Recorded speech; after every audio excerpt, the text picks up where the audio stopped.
And welcome. Baruch atah Adonai Eloheinu melech haolam asher kitshanu b'mitzvotav v'tzivanu la'asok b'divrei Torah. Amen. Amen.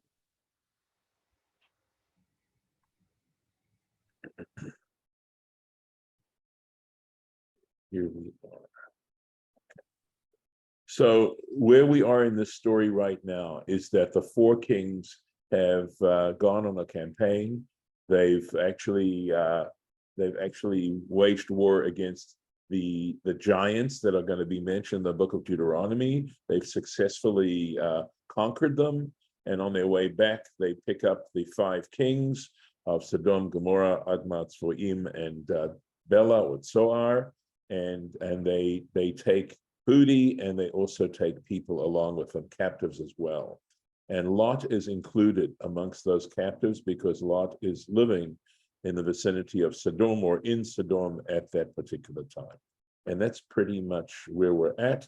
We read about the fact that Abraham is told this, little detail about Palit. The Palit is someone who escapes, an escapee, and Rashi tells us the tradition that escapee, remember it mentions that they conquered the giants, the four kings, so the escapee was from among the giants, and it turns out to be Og of Bashan. And there's obviously literary stuff involved in that. We may get to it later, but at any rate, and he tells Abram, we're told, has three friends with whom he has established a covenant, an agreement, Aner, Eshkol, and Mamre, and that's kind of where we're at.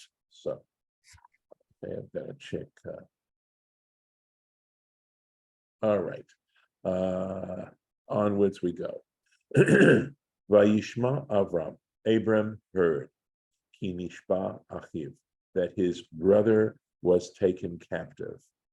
Vayarek et chanichav, and he armed the people he had trained. By the way, this word chanichav, Rashi's going to talk about a little bit, but before we even get to Rashi, please notice the word Chanukah in this word. It's exactly from the same root. And Rashi will explain better what we mean and why we would translate it this way. Yelidei Veito, the children of his household, or those born in his household, Shmona Asar, 18 Ushlosh Ma'ot, so 318 by Yerdof ad Dan, and he pursued until Dan, till the place called Dan. Please excuse me. So, Vayarek. Vayarek. Ketargumo. So Rashi says we need to check the Targum. This word Vayarek is not a common word, and it's not an easy word to understand. Rashi's engaging with the text, and here's the word in Aramaic. This is the Aramaic translation, Onkelos, and Vazares, Yat Ule Mohi. He armed his youth, the youth. So, Vazares, there's the word. He girded them, he armed them. And now Rashi gives you a few other examples in the Bible where we get this root. So, Vaharikoti acharechem cherev. So I will gird my sword after you. Azdayen. Okay, so again, the Targum there says Azdayem, I will arm, right, gird, V'charbi aleichem, with my sword against you. V'chein, and likewise, this must be within the curses in the book of Leviticus, and likewise, and now in Exodus chapter 15, this is in the Song of the Red Sea, Arik Charbi, right, I will gird my sword. And likewise in Tehillim, in the book of Psalms, Psalm 35, I'm going to guess, V'harek chanit uskor, arm with the sword and the battle axe. So that's what this Vayarek means. Chanichav, here's that word. So this is interesting, by the way. Rashi says it's written in the Torah as Chancho. In other words, that this Yud is missing. Ketiv. That's the way it's written in the Torah. Interestingly enough, if we look at it here, which is the way it's written in the Torah, and I'm going to assume if you have a tikkun handy and you want to check this verse, but here's the Yud right in there. So there must be some cases where there are differing traditions that have come down to us. And the tradition that Rashi had was, and that I'm assuming that he may be quoting a midrash, that in that midrashic tradition, it was written without the yud. And the point about the yud is that is a plural ending. In other words, chanicho would be his chanich, and chanichav would mean his chanichs. It's a plural. So here he says there are other manuscripts that say kari. So in other words, that you would actually read this as chanicho. So there's a tradition of that. I'm pretty certain the way most of us would read it would be chanichav. And so because it's also singular, because there's this discrepancy in the text, Ze Eliezer, so it says, in other words, that he's simply talking about Eliezer, that was the only person he took with him. And you might say, but wait a second, we just read about 318 people. Where's that 318 show up? So he says, here we go. Why is this referred to Eliezer? Shechancho lemitzvot, because he trained him, he prepared him to practice commandments. Bahu lashon. So now he explains this term chanukah, chanich, etc. It has the meaning of hatchalat, the beginning, knisat, or the entrance ha'adam of a person. In other words, it has to do with preparation of some kind or dedication. In other words, because when you dedicate something, you're using it for the first time, generally speaking, and that's what he's talking about. He says either a person or kli, or an instrument, le'omanut, for some trade or craft. So when you dedicate an instrument to be used in a particular way, in other words, you're using it for the first time in this particular way, and you're aiming to use it in a particular way, right? So that's why we so often translate it as to dedicate. And of course, Hanukkah, the festival of Hanukkah, refers to the dedication of the temple back from idolatry. It was used for idol worship by the people, by the Syrian Greek people who invaded and conquered Israel at the time, and they were using it to worship their idols. And when the Maccabees were successful, they rededicated the temple for worship of God. So again, that's where you get this term Chanukah. So he says that this is the beginning of using a person or a instrument, Shahu Atid La'amod, which he is in the future going to depend on it. He's going to stay with it. He's going to use this in the future this way. And he gives some examples, v'chein, and likewise. So this is Proverbs 22, chapter 22, Chanoch Lanar, which means prepare a youth, meaning, so if you prepare a young person that for their adult life, right, etc. Bamidbar Zayin, Numbers chapter 7, Chanukat HaMizbeach, the dedication of the altar. And this would be the first time the altar was put to use in that way. Example from Tehillim Lamed, this is from Psalm 30, Chanukat Habayit. Those of you who have davened the morning service know we have Psalm 30, Mizmor Shir Chanukat Habayit LeDavid, right? The dedication of the house, of the temple. And he says, again, this is Lashon Amzar, meaning in Rashi means in a foreign language, specifically medieval French, Corinne lo enseigne. So I'm not familiar enough with French, but That's the French. The Yiddish, which they put into this text, is interrichten. So again, it all has to do with dedicating, setting it up in this way. Over Rashi, Kitvei Yad, and there are manuscripts of Rashi where he uses this word that says, it says, again, I'm not sure how to pronounce the Hebrew here, and Lauren, I know sometimes your text has this, but it says, it sounds like, could be Wistrene or Istrene, something like that, or Trenier, something like that. And here again is the Yiddish, zum ersten Mal, for the first time, Broichen, using it for the first time. So whether that word consign has any connection to that, I'm not sure. I believe the word consign can mean using something in a particular way. So here we go.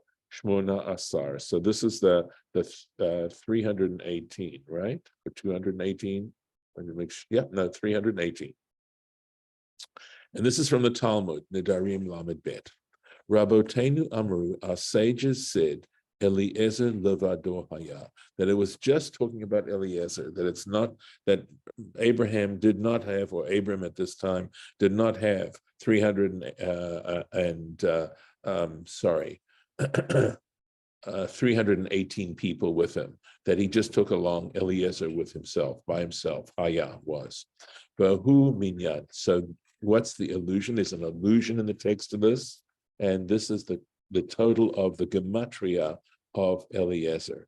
That if you take the word Eliezer, 1 plus 30, 31, 10, 41, 70, 100 and 111, 118 plus 200, there's 318.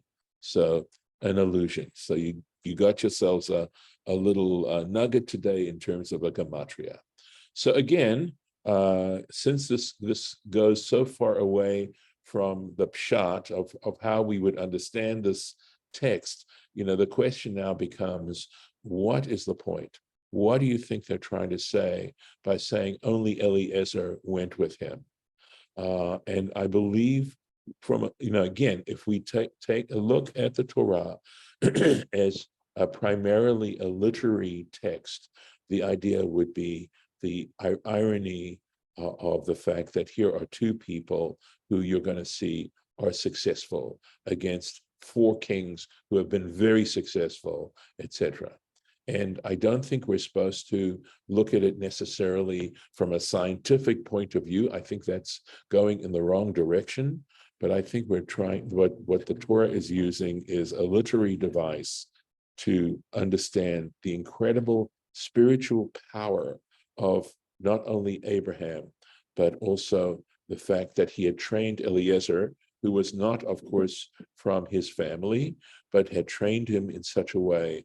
And it's talking about spiritual power here and how profound it is, ultimately. Yeah, and I just wanted to please agree and just kind of add on to that. But yes, that's exactly where I was going, because it says he trained them in the commandments, but also with the French word enseigner, it also has the connotation or maybe denotation of instruct, and Torah itself, means instruction. Yes. And some people translate it erroneously as the law, but a lot of what it wants to, if not all of it really, that it wants to instruct us about is the law, not just the specific tangible commandments, but also the, laws of ethics and things like that. So basically, it's kind of either like, what's the word? Is it something like the word where one part symbolizes the whole? There's that. Symbolism? No, it's more something like syncope or synecdoche or something. There's a word. Synecdoche or something like that. Something like that.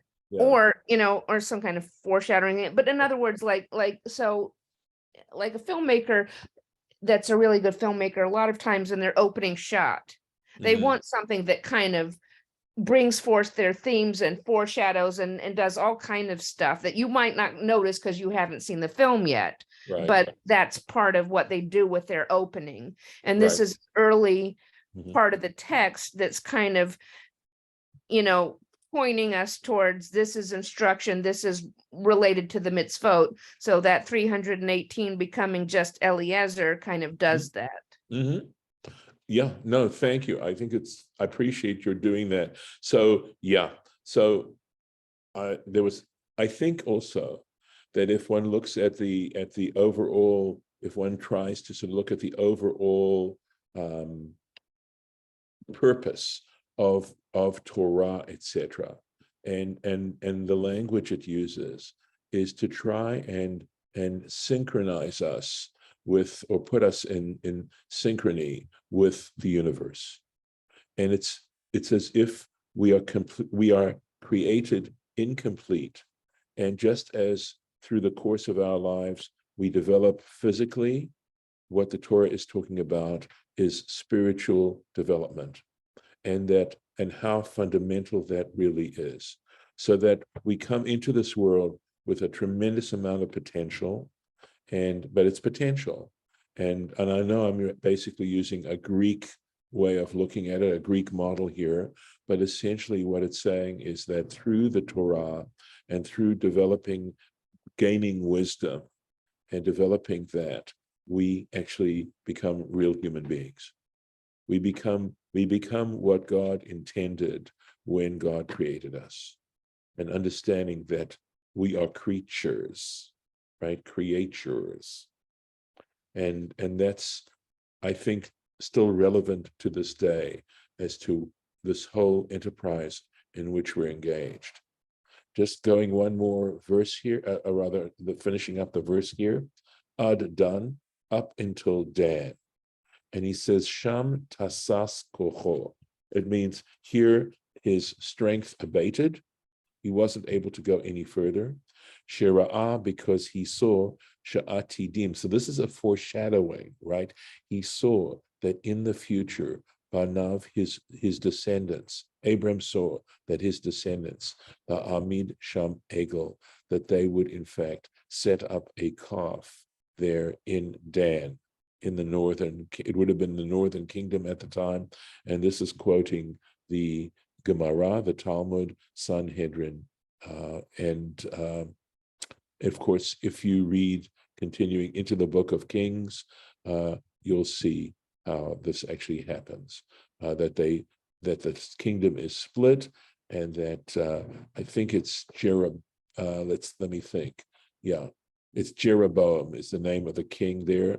Rehoboam was Solomon's son. He succeeded Solomon.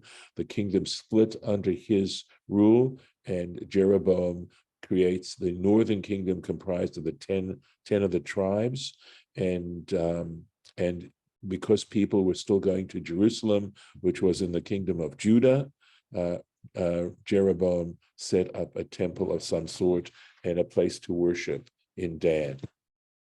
So, And that could be the other part of the synecdoche, because Eliezer pointing to all the things we're supposed to do, mhm, and the calf pointing to what right, in actuality we do, right, and and the also struggle between right, and also, by the way, the fact that engaging in idolatry weakens us tremendously on all kinds of levels, physically, emotionally, etc.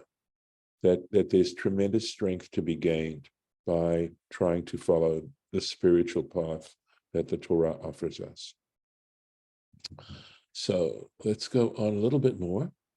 Vayechalek alehem laila, and in the middle of the night, he split up over them. Rashi will explain. In other words, they divided their camp. Hu avadav, he, and now it says his servants, vayakem, and he smote them. So it doesn't say avdor, it says avadav. So again, a question is whether we're supposed to just absorb the ambivalency of the interpretation and get the message that we're to get, and at the same time operate on a different level, on a parallel level, where I mean, obviously he and Eliezer could split up. That is a possibility. At least there are two of them, right? Or just simply try to look at it as the pshat. So I think if we were to stay with the Eliezer model, then that must be it. But we're having some language issues because it does say avadav, which means his servants, be more than Eliezer. So again, it could be that that there is, in a sense, a secret message here that the Torah is trying to cover up and not make it so obvious, and it's doing that by using the language it's using. But we have an oral tradition that comes down to us that actually helps us mine out the secret. Vayir defame, and he pursued them, or they pursued them ad Chova, until Chova, a place called Chova. Rashi is going to talk about the meaning of that word, Asher mismol leDamesek, which means on the west side of Damascus, I believe. Small means left. I'm going to guess that here it could mean south, actually. North of Damascus.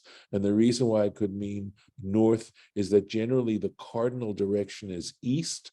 So if you're facing east, north would be on your left. So I think that's probably actually, in fact, that's borne out by the Targum. He says Tzifona, which Safon is the word for north.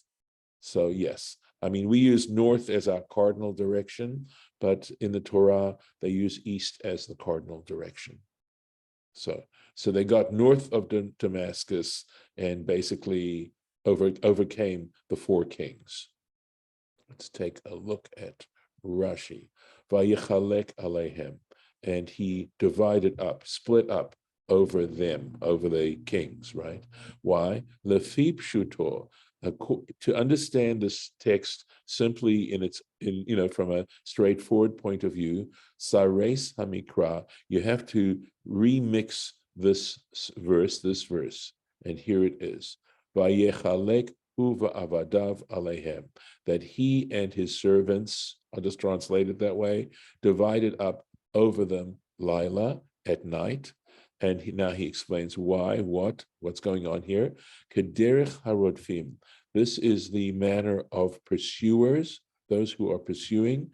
Shemit palgim, who split up achar nirdafim, when they're pursuing the pursued, right? Keshe borchim, when they are escaping.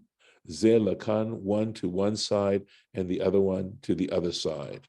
In other words, I think my initial take on this had to do with the idea that when people are escaping, what they do is they split up. The people who are trying to escape will split up, figuring that way there's a better chance of at least one side surviving if the other side gets captured. And so I think, I could be wrong. It could actually also mean simply that they were doing this to surround them. But at least initially, it seemed to me that this is what it was talking about. So, Lila at night. So, Klomar, that is to say, Achar Shechashcha. In other words, after it grew dark, Lo Nimna Milir Dafem. He says they didn't stop pursuing them, even though it got dark. Usually at nightfall, one might hold up the pursuit, but they didn't do that. They kept on to catch up with them.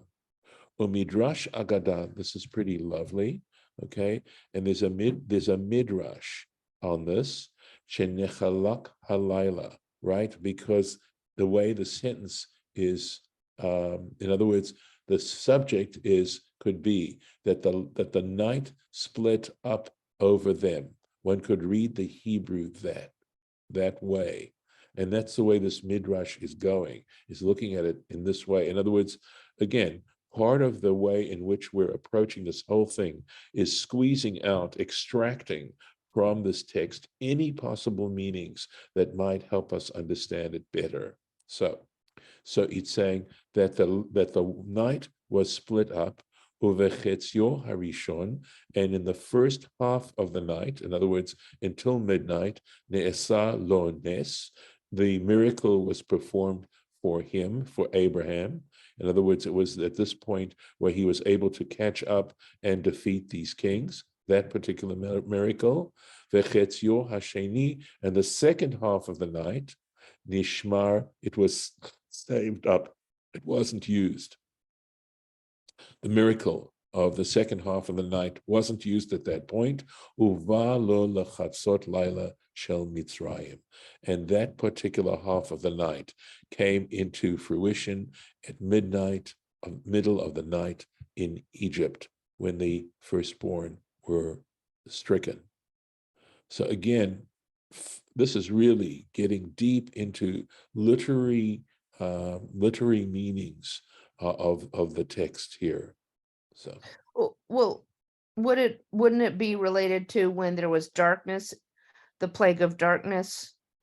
yeah, but the fact that it says the middle of the night, it talks about how the firstborn were smitten in the middle of the night. Okay. At Oh, midnight. okay. At midnight. Gotcha. Thank you for Yeah, clarifying. no, it's I appreciate where you're coming from, but that's why I would go in that direction, because it's Dafka midnight, and of course the miracle that caused the Egyptians to let the Hebrews go finally was the slaying of the firstborn. That's what finally got them released.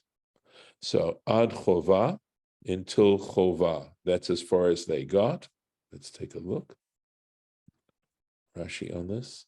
Ein makom shishmo chova. There is no place with the name chova. And I just put the name, this is what a chova means. If you owe something. V'dan kore chova. And he's saying that the text is simply, remember it said up until Dan, okay?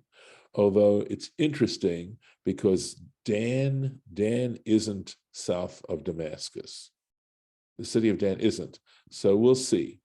But it's called Chova, and he's saying Chova is actually Dan, Al Shem Avodat Gilulim, and that is because of the idolatry, Sha'atidan Lihiyot Sham, that in the future would be practiced there. And so it's as if when one practices idolatry as opposed to practicing worship of the Creator, it puts you, in a sense, in debt. And we talk about a chiyuv, which would mean an obligation. And this term chovah is used for financial obligations. It also refers to spiritual obligations. And one can look at mitzvot, at commandments, as obligations that we have towards our Maker. So that when we don't do that, we're left carrying a debt that we still owe. It's a way of trying to have a deeper understanding of some of the dynamics of the system of mitzvot, of commandments. And I'm going to stop here and let me make a mark. See if we have one more sentence up here. Yes, actually we do. So we'll be starting here. I need to start there, and give me a moment to put a bookmark in here and the mark here. And this is, God willing, we'll start tomorrow here. I'm going to stop the share. Does anybody want to say anything? Why? Yeah, I do. Okay, go ahead, please. There was 318 people, his slaves and his concubines and so forth, so on. How can 318 people defeat an army of many thousands? Now, the only thing I can see is that the kings were so weak and so tired of the war that he had an advantage.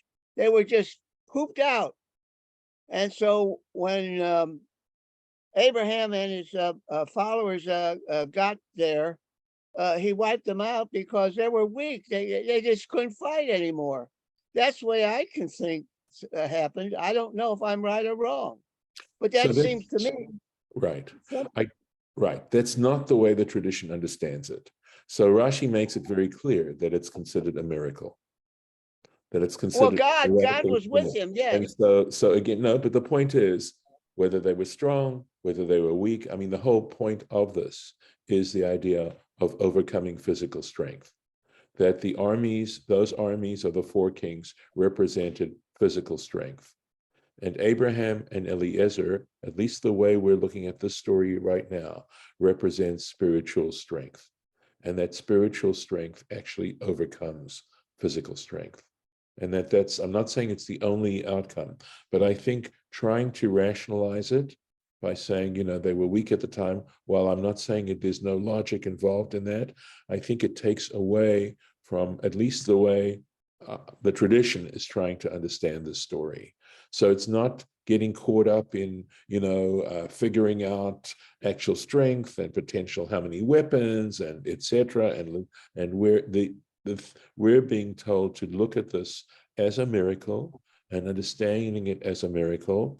And I would say that the practical, if I want to call it that, the practical application of this is the idea of learning how important spiritual strength is, because we might be tempted to think of physical strength and brute force being really what's most strong, what's strongest.